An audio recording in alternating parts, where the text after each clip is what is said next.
Hello, ladies and gentlemen. I recently built up a new mountain bike. I usually build one once every 6 months or so, and I'm very particular on all the weird and odd things that I do, such as... And today, I'm going to give you my take on this entire bike and all the parts I put on it and why I chose those parts. And yeah, all the unique things that I did to it that'll hopefully be entertaining and valuable to you as a mountain biker.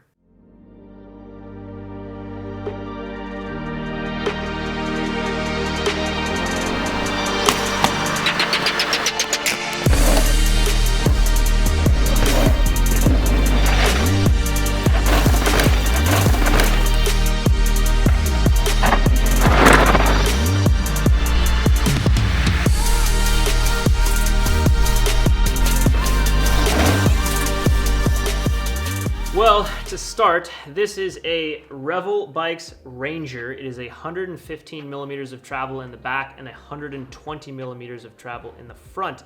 It is what some might say a downcountry bike or a light trail bike or a trail bike or just a mountain bike. That makes sense to me. It works good. I usually have been riding things that are 130 mil in the back and 140 in the front, but in the winter months, I like to ride something a little bit less travel because I'm not really taking it to the bike park or anything. And when Revel came out with this bike and I rode it for the first time, I kind of fell in love. It reminded me of the Yeti SB 4.5, which when they made that bike, which was very similar travel-wise, I loved it. It was light, it was fast, it was just like a scalpel of a bike. I really, really enjoyed it. And I was bummed that they got rid of it. And then when I rode this Revel, I kind of fell in love and really enjoyed how well it worked. And what I was most impressed by is the RockShox suspension. So SIDLuxe rear shock, which looks ridiculously small, like it would snap if a large man rode it, but it doesn't. And then the SID Ultimate fork. That fork and shock combo is making basically any bike you put it on of that travel range incredible because it's just so supple, so progressive, so tunable, and so light. I'm blown away. Suspension for downcountry bikes like this has just never been that good. And on little stuttery braking bump style stuff and rock gardens, it's just incredible how much good suspension will make a shorter travel bike feel and how much more capable it becomes with good proper suspension like that. So yeah, hats off to RockShox. Unbelievably impressed with how good the suspension is. It just makes a shorter travel bike feel like it can do so much more and be so much more stable in pretty much any type of terrain that you throw at it. So, and it's really light. Speaking of weight, I am a bit of a weight weenie. Well, probably more than a bit. I'm pretty big, pretty weight weenie. Pretty big weenie, pretty big weight weenie. L7 weenie. But I never sacrifice performance due to weight. So what I mean by that is, yes, I want things to be lightweight because I think it makes a bike better and lighter and more efficient, especially when talking a downcountry bike like this. It's a trail bike. I want it to be light and fast, but I'm not going to do things to it that are going to sacrifice performance. So I'm still running relatively aggressive, good grippy tires and good pedals on there and things like that. But I did do some ridiculous stuff. Most notably, I wanted, because this bike is light, because of where I'm riding it and my fitness level, I didn't feel that I really needed the entire Eagle. I didn't need the 10 to 52. I thought, why not just get rid of the 52? I actually really hope that SRAM at some point just makes a 10 to 42 12-speed Eagle cassette, which would be like a compact Eagle. Tighter. Because I think on certain bikes and certain fitness levels and certain terrain, you just really don't need that 52. So I thought, well, if we got rid of the 52, then we could put a shorter derailleur cage on it. The chain would be shorter as well. It would save a lot of weight. And now you're probably asking, well, why the hell didn't you just put SRAM 11 speed on it? And the answer to that is because I watched the movie Austin Powers Goldmember. I love gold. And I just really wanted the gold chain, cassette, and derailleur that only comes in Eagle and not the 11-speed stuff. So the idea was, let's take an 11-speed derailleur, take the cage off of it, put it on the Eagle derailleur, take the 12-speed gold Eagle cassette, and remove the 52, which ended up not being that easy because the 52 is sort of all pinned and connected to the part that connects actually onto the XD FreeHub body. So we ended up having to Dremel off the 52 tooth, and you can see that here. Liam, our master mechanic, was the one who pulled that off and did an amazing job. And then after he dremeled it, sanded it, painted it over, looks beautiful. We posted it on Instagram and it went all over the place, and a lot of people got really pissed off, so much to the extent that I had to put a pinned comment on there explaining why the hell we did that, and why I chose to do that. And yeah, it is still kind of ridiculous. I could have obviously just run 11 speed, but I wanted Eagle quality shifting, I wanted gold, but I wanted a 10 to 42 range, and then if you just drive the low screw in, basically that helps the whole shifter problem. So it's still an Eagle shifter, Eagle derailleur, 11-speed cage, which is shorter and lighter, it has more clearance, and then just all gold because it got rid of the black cog. So I love the look, it's rare and weird, and I mean, we run Worldwide Cyclery. Like, this is just the weird stuff that we like to do with bikes because we get really bored of stock bikes, so we do funny little strange custom things to them. So that's the drivetrain. Other drivetrain stuff, E13 XCX cranks. They are, I believe, still the lightest carbon production mountain bike crank, and they're really stiff, and I like them a lot. They do sometimes have clearance issues on certain bikes, but not on this bike. Fits totally fine. Love those things. I like the look of their chainring.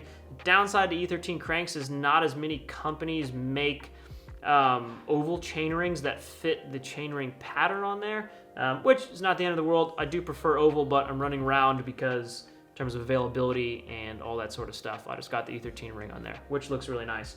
Pedals. Crank Brothers. I'm a huge Crank Brothers pedal fan. Crank Brothers Mallet E11s, which are their really high-end enduro, I guess, pedal you could call it.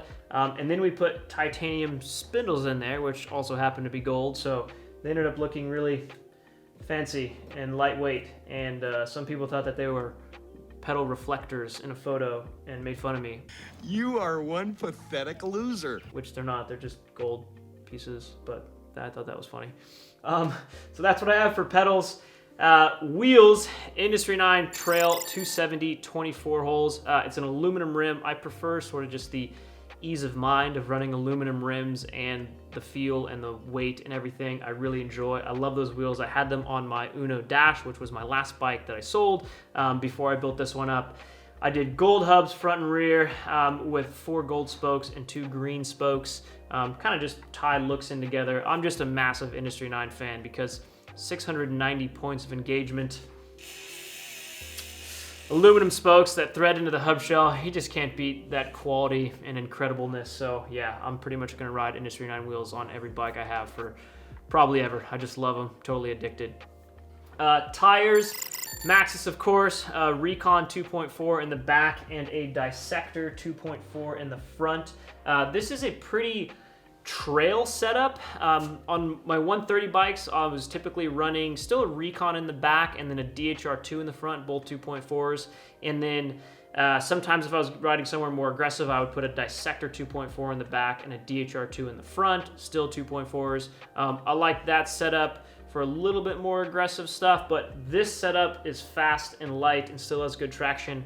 And if you're wondering how I got white Maxxis logos, if you buy a Maxxis tire aftermarket, it will always have a yellow logo, which I don't get. I've complained till I was blue in the face to everyone I know at Maxxis, and they kind of just tell me to F off. The white logo Maxxis tire only comes OEM, which is original equipment, which means if you buy a complete bike, it'll sometimes have white Maxxis logos on there. So these tires actually came off of a complete spec built bike that we sold that the customer didn't want those particular tires. They wanted some other tires. So I got the OE version of the tires with the white Maxxis logo.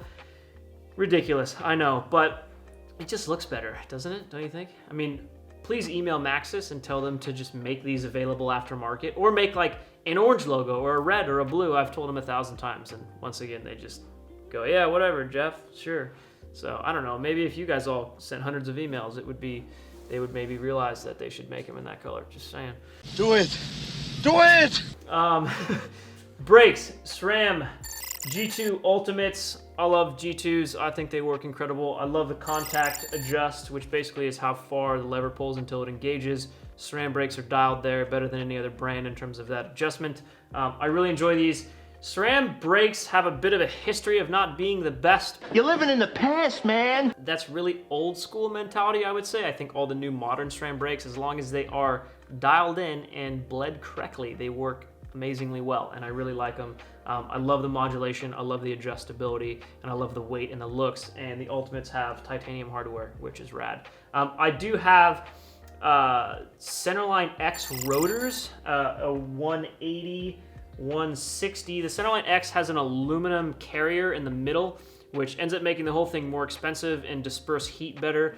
And it also just bends less frequently. It's harder for the thing to bend, which I hate my rotors rubbing always. And then these just bend less and they just work better. So I always run 2-piece rotors, even if they're more expensive. I just prefer it. Let's see, what else? Seat post. KS LEV Carbon. Why did I go with that? Because it's the lightest dropper post there is, 150 millimeters of travel. Is it the best performing and most reliable? Probably not. I never sacrifice performance due to weight. Right.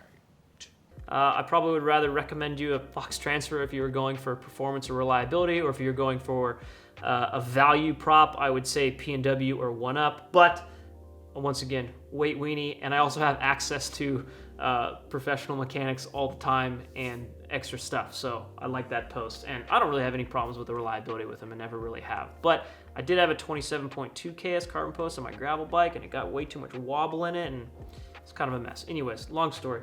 That's that. Wolf Tooth CNC'd alloy, made in US seat post clamp. I really like the look of those things, so that's why that's on there. Industry 9 A35 stem, black on gold. I think it's a 35 millimeter, right? I can't even remember what length it ended up being, because we ended up getting a different color and we didn't like the color and we swapped the color.